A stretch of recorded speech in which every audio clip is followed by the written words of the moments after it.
To jama'a, ga masu son zuwa ƙasashen waje, sai ku tsaya ku saurari wannan bidiyon daga farko har ƙarshe domin zai muku amfani. Assalamu alaikum wa rahmatullahi wa barakatuhu. Gaisuwa da fatan alheri mai dimbin yawa kan wannan dandali na TikTok African Market Trade. Kaman kullum gashi mun saki saduwa.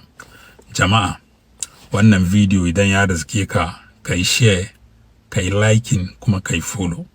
Saboda idan bai maka amfani ba, je ma wani ka amfani.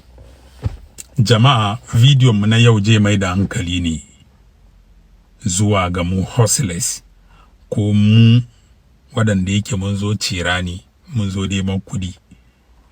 Duk wani dan Ghana ko dan Najeriya, duk wani mutumin Afirka niyan shi ne zan zo in nemi kudi in koma. Niyan mu duka kenan. Za ni tura in nemo kudi ko mu. Niyya mai kyau ne. Amma idan ka duba ya yake karewa. Karshe mun manta ma kamar mu muka yi wannan tunani. Me ya kawo haka? Muna tuki ba mu duban mero. Yau she in ce idan ka gamu da mutane 10, 8 sun ce ma suka samu su koma gida yau suna so. Wallahi in za su gaya ma dalilin abin da yasa idan mutum ya ce ma na samu koma gida ina so, which means bai da kudin da je koma, bai shirya ba, kuma ya fi 10 years. Tambayi kanka 10 years da kake nan ina kudin yake, skanu wahin waka ba mai kai da shi. Okay, ka yi gini, wake ciki, waka gina mama 2 bedroom ko 4 bedroom da ka yin nan, wake ciki. Nan cikin daki guda kake kana hayi. Mu ke makamma alkawali she mu saba. Mu ba mu godiyan Allah, mu bogus. Abinda ake ce mai godiyan Allah wallahi ba mu da shi. Kuma muna hustling based on emotion ne. Saboda shi ya yi wuya mu ci gaba, ya yi wuya.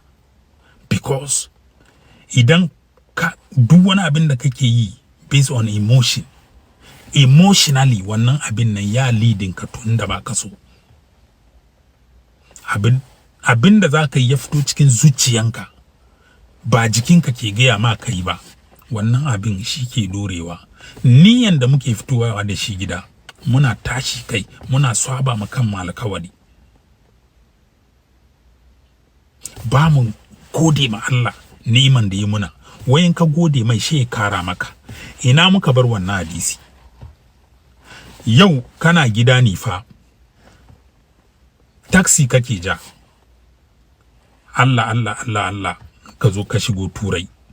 Ashe cikin shekara 2 za ka yi ka tara taxi kaman guda 5 wanda yake naka ne. To in dai lalle niyan kan nan ne ka zo ka nemi ka koma, taxi 5 kana kan dai, drivers na kan fudu gana. Na ranse da Allah, in dai kai yanda kake fita da safe 5 o'clock ka komo wani bi 5 o'clock marancin nan, in dai haka za ka yi aiki, bai kai shekara